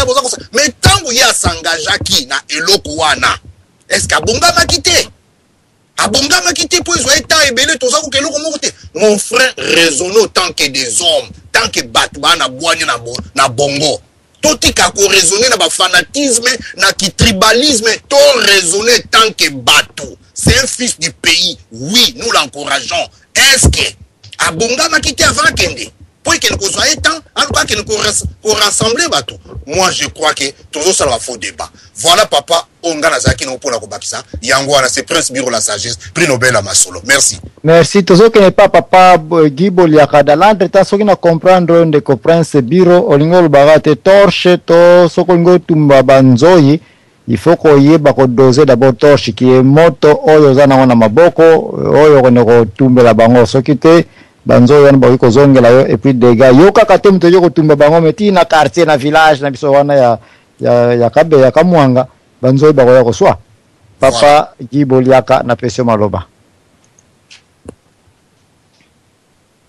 Merci, na malobo pesingai, na yoki ke makambu, na koti basi na yoki makambu ya ndekona biso John Chibangu, onandenge Bishop Elysée afingiye, wala na afingiye, parce que ti akomo bebake John Chibangu a violé maman à 64 ans. Donc, donc, naïbité vraiment, donc, là, nous avons banjoua avec to finga te mais, et là, on sous que, ils ont finga. Papa, ceux qui ont finga na yote, mais, yeba que, mentalité na yo, ils ont battu, nyo sauté. Donc, mususu, donc, il y a un finga, mususu, donc, Bishop Elysée. Aïe, il m'a finga. Donc, mais amis la Congolais, monsieur Soupé qui va finir le roi Bishop Boye, to finir rapide. Donc, mais il a fini dans la souka, n'a intervenu dans le pona John Chibangu. Donc, le problème est que il y a Bishop Elysée. Aïe, baka, il y a azar militaire. Il y a aïe, service militaire, n'enge, ils ont raté. Donc, mais à ce côté, makambu moko boye, où est domaine na été, aïe la kibiso, nani, na la vidéo moko boye, aïe la kibiso nani, Etienne Kabila. Abi que Etienne Kabila, to soutenir, parce que à la Zamba, bon, on n'est pas fait comme hier, à outil na Zamba, qu'on est qui a bimus go en Afrique d'ici d'ailleurs, après cette information, à l'Ozonga, to soutenir. Mais il y a un mouton à Koumisaka Etienne Kabila wana. Abi ke biso to landa nani Chibangu te Chibangu yango na nini na centre ya un pays. Mais nani o kuna sopo na sopo na Kivu sopo wapi nani Etienne Kabila zali yemoko ayebi. Mais et ça passe que na mutuye oyo au soutenir wala mais abanda ko soutenir nani Etienne Kabila wana tilelo to be totangi bajuro yo pe ya yewana na si abomi ata ngungite ata ngungi moko ya République démocratique du Congo abomi epete mais à soutenir rien azofinga John Chibangu. Le problème des alliés, il faut que ayeba ce qui a zo kangai na radio il faut ayeba Mobutu tant cela qui coup d'état Mobutu là qui coup d'état ils a qui guerre qui a côté qui zamba sali rébellion non Mobutu a sali coup d'état c'est comme qui président nanani musée et quoi il a qui rébellion à Bani ça ça dit 7 mois avec Mobutu là Congo et la John Chibangu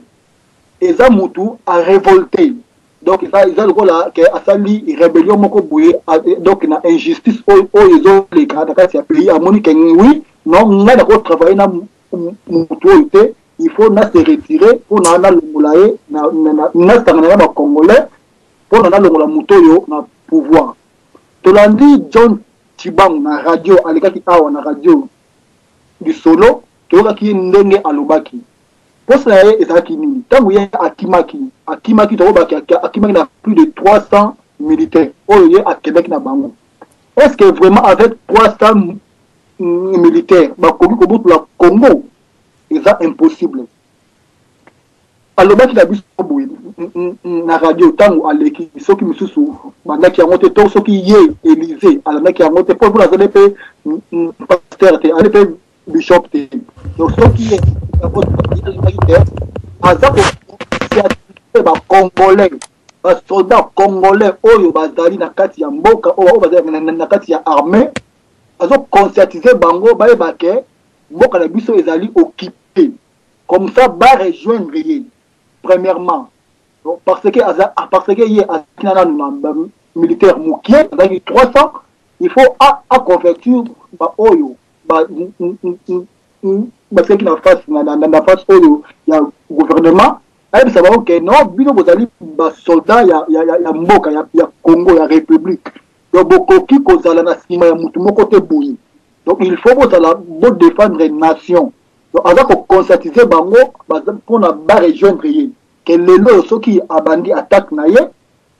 ba déposer ba arme ndenge za raka ayebo loki ba sebeta mikuna bango ba déposer ba arme ba koti na groupe na ye ndenge M23 azobunda problème eza bongo John Chibangu na nini na nzamba kuna skazali azo former ba militaire azo bongama ate juillet 5 ans ye nani Élysée abanda combat oyo avant Chibangu ndenge ya lobby mais comment fait-il que y a akima na Congo akinga okende na Congo te aloba ke soka na Congo bako domayer pourquoi sikoyo mboka ngo ya ko libérer ye na ni bisu et ndani Élysée mboka oyo ya ko libérer akuna na Afrique du Sud nenga fandi akuna alors libérer ngo ba oyo baloba awa na poto atoza na poto awa ke to libérer Congo yango banda baloba ngo ti lelo ata moko te akenda na kin abake bon à part arma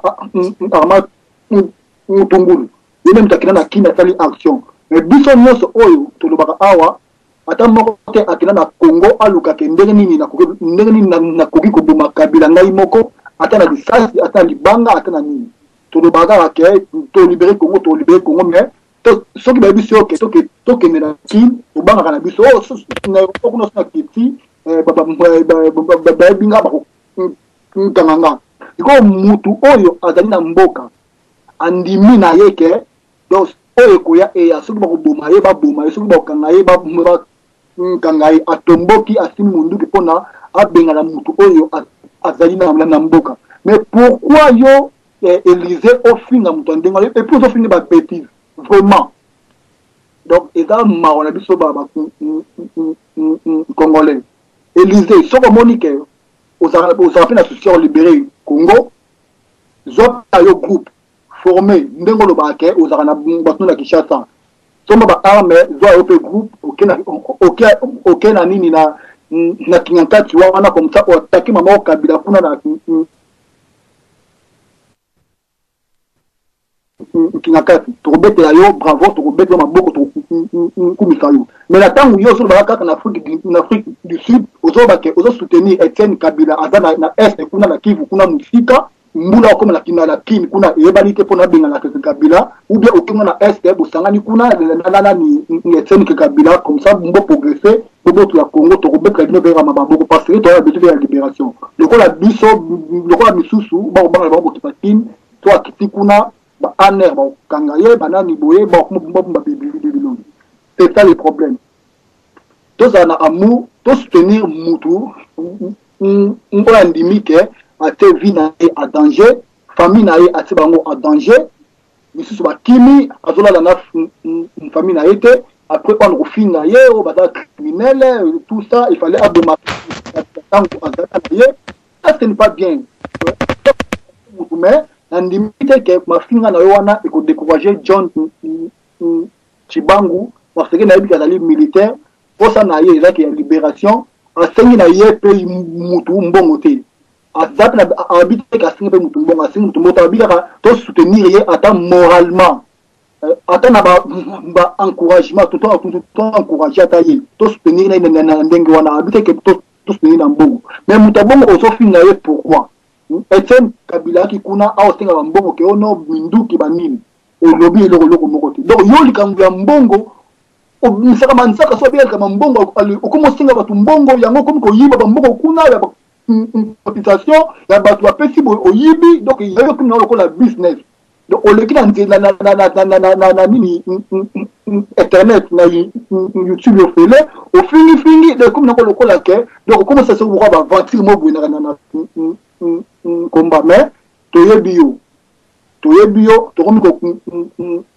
comprendre yo. Si vous avez bien la moutou, ok, au kuna ska mbabik ça va milieu de ya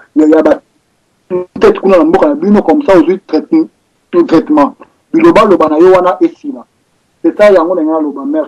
Merci mingi. Avant to kota na section ya mususu, toza kozonga un peu papa odon po ya bandai na bandele poye à télévision conclusion après que aussi likoyoka ba makambo ya conclusion sur John Chibangu o tozali ko kenango. Est-ce que ndeko odon siko oko retoucher champ de tir na yoto ko joindre club de ndeko John Chibangu ou comment avant na benda conclusion ya makamnyo so to tiko lobela na 2012 concernant John Chibangu parce que dans quelques jours to côté na 2013 to va ko clôturer ba masolo nyonso ya ane oyo ndeko odon oyo kibandeko nayo est-ce que continue kozana mai pour que ne ko la 6 mois inane temps indéterminé ou comment? Merci vieux Joachim Zambona na yoki bande ko tuba pesi mpoke ngai na pesa ki introduction mais na pesa ki mpokete parce que tu na nga question tikela ngata na pesa mpoke nanga parce que moni si amayo zolo bana papa Joachim to umi na ba radio normalement je pense que combat ezali ba msusu ba lobi na radio ba msusu ba kei ba na ba connexion et sengeli po to megabision so ko libérer mboka wana. Ozomona nana se amaité mais il faut nous attendre en tant que mutu parce que tout ça musala na côté tout donc ce que sengeli to kotsa mutu place to kotsa mutu so que simba to kotsi mutu liti anding wana ozomona mettre pe un jour ko koma pe tantôt soldat sur la formation donc il y a que atangisa ki le ko koma soldat ta ko koma pe soldat. Moi je pense que tout ça ko confondre quelque chose il y a une confusion au moins ni ngana otanga kombote parce que ce qui ngana tangi kombo batu tang bayaka bakolobaka kezali odon parce qu'il y a des kouana et ça la boy na lingi pena su ba polémique te pe na répondre pété na c'est la o na okanga e kaka tangi comme na ndinga mabe na lobaki on déjà na émission na salaki on a okangi na diffamation na lobby on sous na radio akola pa vi na e mobimba so bo benga ndoki na olakisa ke loi existaka à moins que ça na Congo abika ou bien na Brazzaville. Mais soit ça va Sud Afrique ou bien ça na Europe ou bien Amérique. Je pense que lui on a lobby en batu bayoki. Mais pour comprendre que pour nous comme les combattants na boy. Na OK na eti na suka na la sike botama mobile. Donc na loba ki yango pe na sala yango. Na ina loba boy. To confondre quelque chose. Na OK batu su ba opesa ba argument azana zamba asali 4 mois. Azana zamba aliaka nini. Mais au moins, on ne même pas Zambia. Quand on parle des Zamba, on va faire comprendre que bato bazwaka ngo neti nayebi te so na koloba nini tato na oteka bapiste mosusu ya bien te eya zamba te obino bozwila yango oya kocomprendre te acomprendre te oya kocomprendre acomprendre tato abita bato babi baza bainfiltre bino ezalaka na sens mosusu na moi tomonani comme bato normal na butu masolo échanger na lati esprit mosusu bofungoli code wana po mingi baosola neti baza na zamba wana eza boye ezali boye na boye totika makambo wana soko oyeba eloko te luka oyoka soko oza mosika ya information pusana pembeni ya information coup d'état na défection ezali deux choses moto asali défection ase révolté amoni eloko moko esimbi te bokayisa kobimela api soko abimi libanda mboka akozonga lisusu te il faut akima na kati ça veut dire qu'il y a zana batu na ye o baza ko coopérer basali défection na défection tant bakenda na défection wana et comme siko na travail moko mutu fasala ye akoloba tanga lobi edi pona a conscientiser ba militaire mususu o bazali na sang congolais po ata ozana Kinshasa ozana Bandundu tango yoki sangoke colonel moko asala ki défection na ye aza koloba ke mboka eza na danger militaire nyonso a saisir liloba wana akomi siko koluka atelema na coin na ye omoni Arma Tungulu les combattants tant bayaki ba prêcher ki biso nyonso ensemble mais na biso nyonso ti lelo ya na mutu moko alaki sarake azalaka bien enseigné c'était Arma Tungulu azwaka notion ou bien leçon ba pesa ki ye ake ko sala acte atizaki na ndenge moko mabe ariskaki na yango mais asali emonani na monde soki libanga lelo yaki grenade je pense que ngolo beloko mususu na minito donc ba combattant ya bongo bazali yango moni tangu eloba ebimaka elaka po ekota na mato ya moto et ça la semence na yango semence wana to bwaki graine ya manga na mabele et umelaka po ebimisa mbuma nango epola po ebimisa nzete babwakela ngo maiti ebota bolia mbuma na nzete mais congolais aza na biloko wana te yango John Tangana aza na travail oyo il faut sala ya ko conscientiser nanu ba soldat congolais mingi ba saisir yango mingi bazwi connexion na ye après ekoleka wana mais tozo bosana te ke na kati ya ba connexion na tango esalama ezoleka tampe bandeke bele ba biloko moko biso bana tondo loba Kabila longwa azati pourquoi chamuninga musape pourtant musape ezozongela donc tolobana ba radio Kabila longwete mais to sali travail moko o ezali vraiment na ko bani a féliciter parce que ba peuple congolais mingi ba comme ko telema ba o ba combattre ba rejoindre de biso jeunesse o ezaki na poto bana ba botama ba comme ko na ba marche tout ça et le travail tozo bundaka na litango oyebi na sola na ba le na radio na sala émission na candidat keke ya pareko na eko comprendre qu'il y a des combattants bien formés na ba parti politique alobe lo mon émission na nga mais le cas minga na zone comme leçon alobi boy okoki kokota na eloko ozokanisa okobima na eloko na 3 mois yoko sala ndingo wana mais ezio 5 ans elingi ko bake kombo to sala eli to wana mukolote to liminer Kabila beto le kambama comme passoire ça prendra du temps tout comme pour ça la lobby na tongo vous comprenez un peu mais ce qui tant wana to muko calculer yango et ça c'est quoi moi c'est vélo ils en a premier mois na e bon peut c'est 9 mois pour abota combien na ba mois nzamba tsala mois si azwa zeni abota na 9 mois mais combat babota yango na 9 mois te eli zeni to ekolaka combien eli eloko yo koti obi mukolo obimate alors yango ngana lingaka ba réflexion ya batute oyezaka ayebi mutu na makolo te azuma kambutu asangisi yango et puis sanga nausée donc na lobana suki sana chité coup d'état ezali défection te défection ezali groupe ya basoda bakini bazaka na kata mboka baluka ndenge nini bazo mutu na bango tourner po babeta mais bakobima te lokwa ngana to ke ba marche ni wangana te to na ba PC boye to start to tie misusu bana ba stela na mpandi ba mongonzo e ya bongo te tango zo mais faut atala na sima na ngana kobima ndenge nini position kune kozala ndenge nini connexion na kozwa ndenge nini c'est ça alors na kiti na se akoloba boy pona ndeko wana oya zo sala italien mais na obisa bino lo moko corruption tant bayaka ko corrompre bato ba luka moto te azali banda aya po ko reverser ba ozwa kaka tanto mutu moko na biso na pesi exemple to pa DCV po ngana elekana nango DCV zwa corruption yango yo loko sala biso bomaka kombo John Chibangu wana atoko sala ngo 4 jours to futi yo $20 sala ngo détruire tango kokoma na 5e jour zonga lisusu na bilamba na ya ba combattant yaka ko senga pardon po ozonga suna dit l'essentiel DCV zali leader d'opinion akoloba likambu ekoti 5 personnes azwi mbongo na ye tanga kozongela bino na émission zongi normal job na ye o alingaka sala isi sala yango mais ko senga bino pardon voilà une place mutu na biso il faut ekoma alors na ça pour y na se babi pourquoi alaka ki batu soki amonaki ke azana nous prêter papa Zambwa na ebi soki na loba moko mususu so moi j'étais Félix Tshisekedi Nenga na na Tshisekedi papa nanga soi-disant papa joa 10 millions wana kende na primature ebo tungo to tala soki elo ninga osama so bongo bomaye mulunda bobosa na yi kizenga wa kumbi biso na shit total na première élection mboke salaki bobosa na yi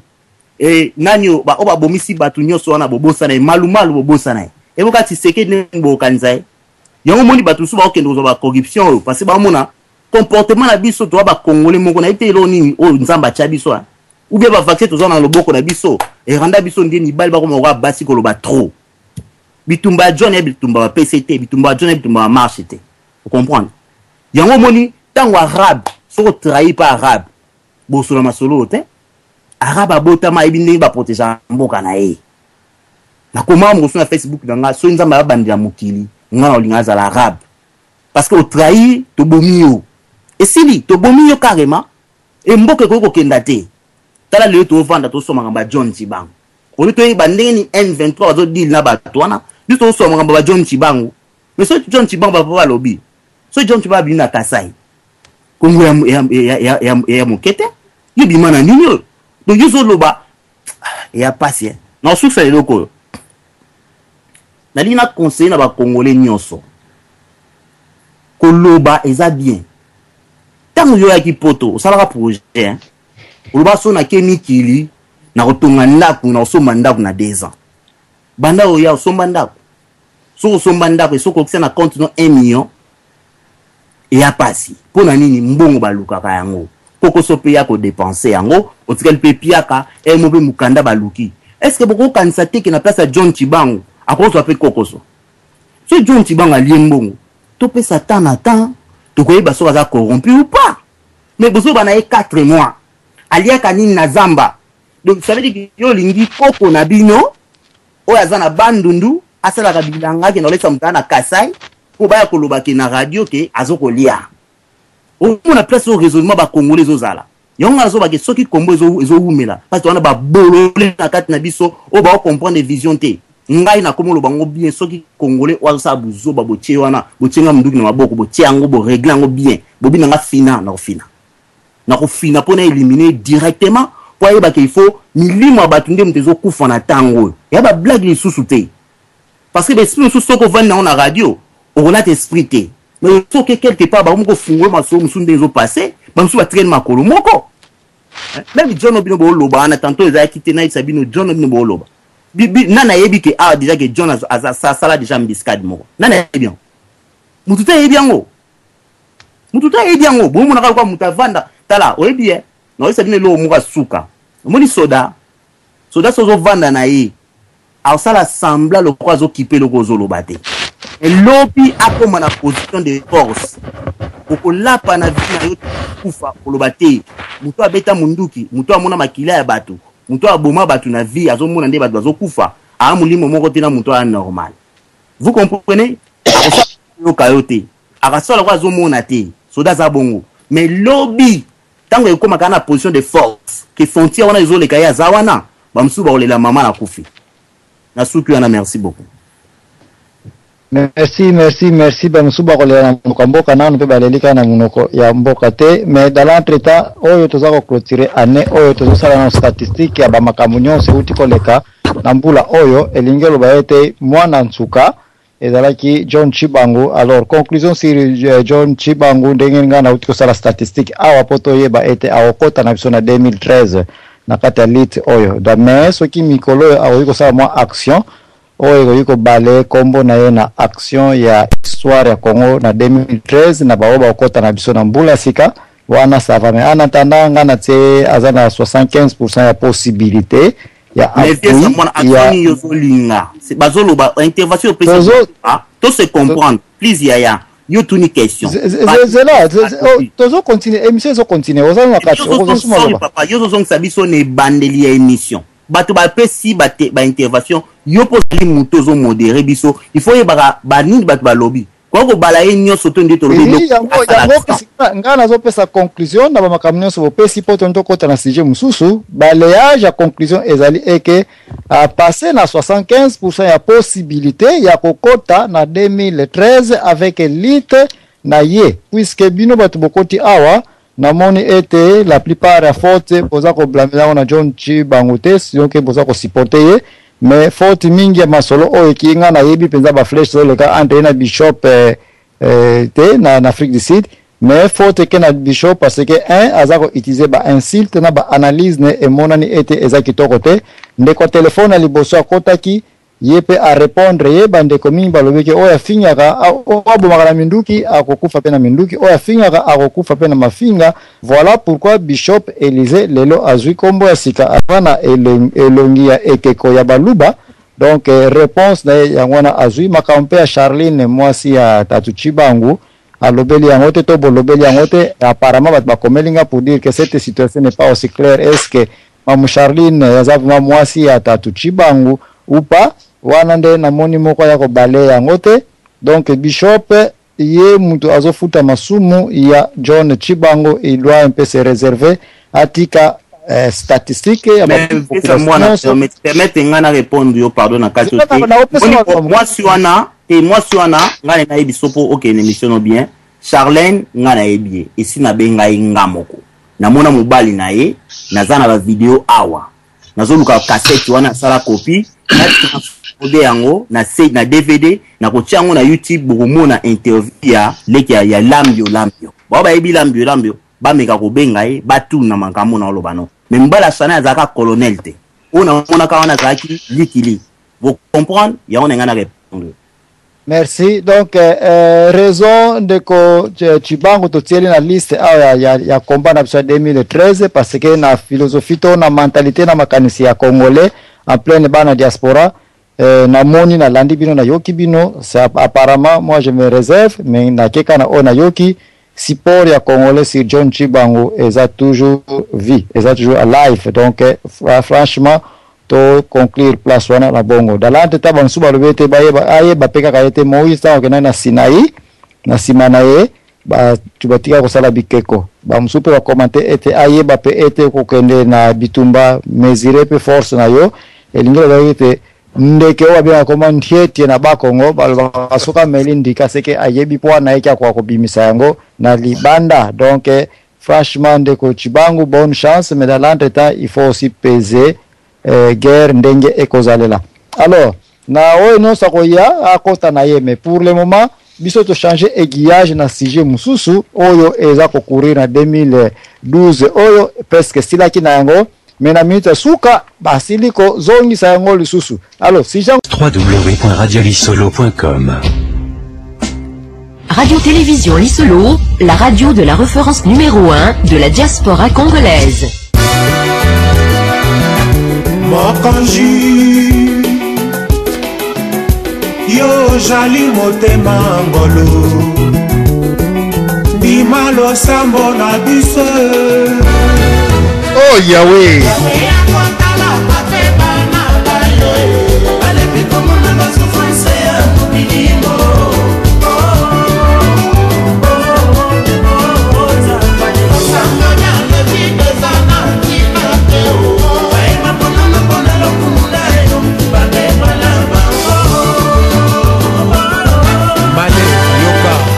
Mokonzi lobebe liloba lioko molimo mwangai nde mobiki Mama nalembi kovivre mokili elingi ngai te Seigneur sala yo zonga osukola mitema bato elongi ya Jésus bakozwa po bosala mabe elongi ya Jésus bakozwa po bomelaka bato elongi ya Jésus bakozwa po bokosaka bato Yahweh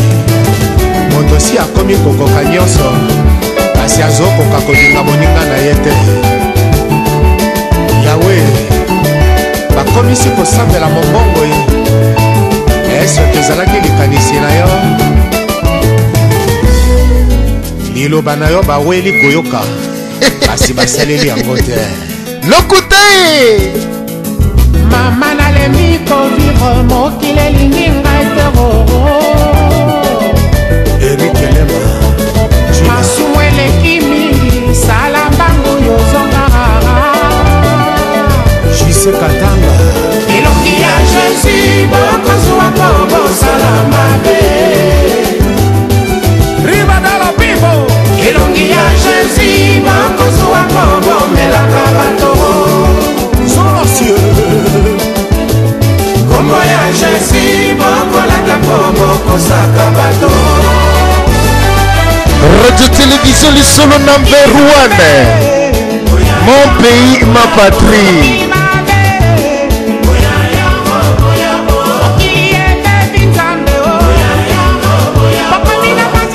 Je pense bien en tant qu'homme vivant. Matériellement et spirituellement,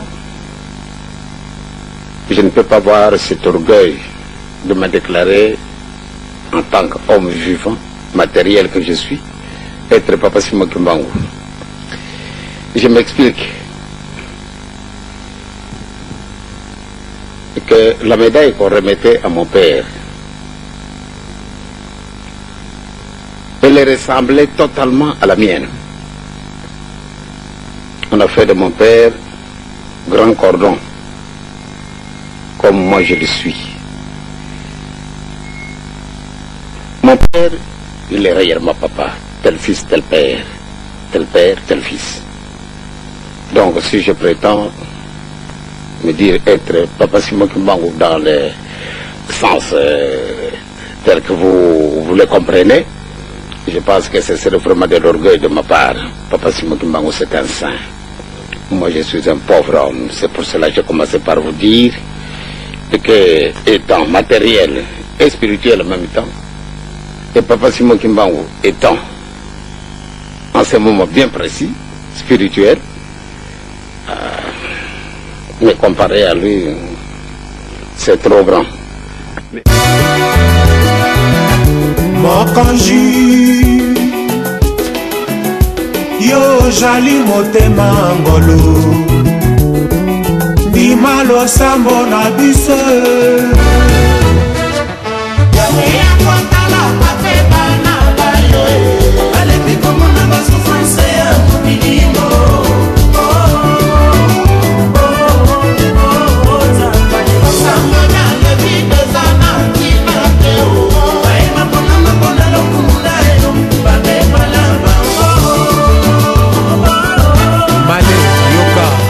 Mokonzi lobebe liloba lioko molimo mwangai nde mobiki mama nalembi kovivre mokili elingi ngai te Seigneur sala yo zonga osukola mitema bato elongi ya Jésus bakozwa po bosala mabe elongi ya Jésus bakozwa po bomelaka bato elongi ya Jésus bakozwa po bokosaka bato Yahweh moto si akomi kokoka nyonso kasi azokoka kolinga moninga na ye te Yahweh bakomisi kosambela mombongo soki ezalaki likanisi na yo liloba na yo baweli koyoka kasi basaleli yango te mama nalembi kovivre mokili elingi ngai teroro erikelema masumu eleki mingi sala mbangu yozongaka jise katanga elongi ya jésus bokozwa mpo bosala mabe ribadala pibo elongi ya jésus bokozwa mpo bomelaka bato solosio kombo ya jésus bokolata mpo bokosaka bato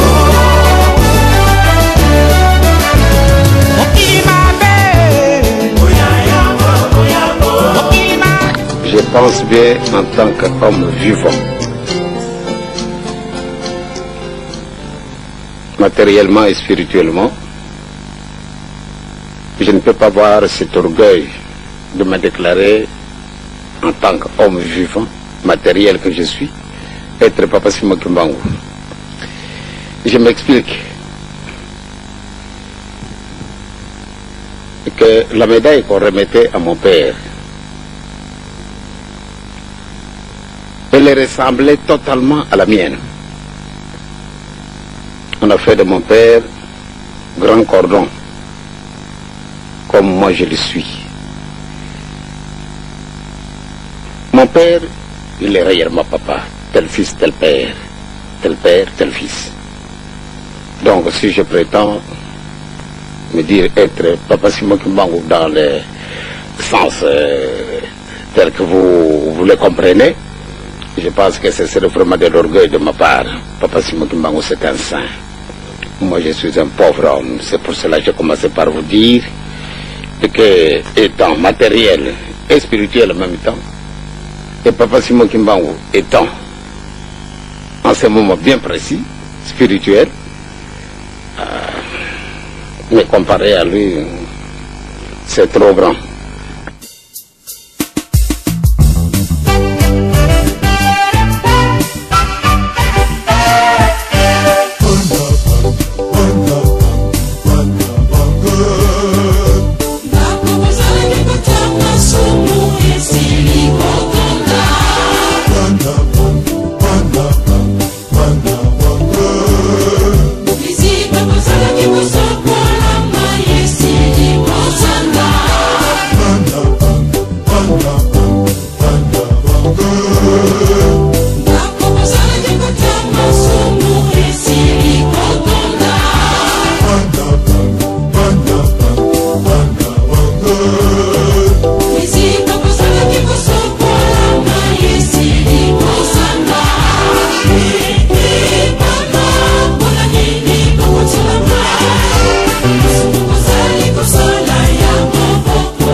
tosili bengo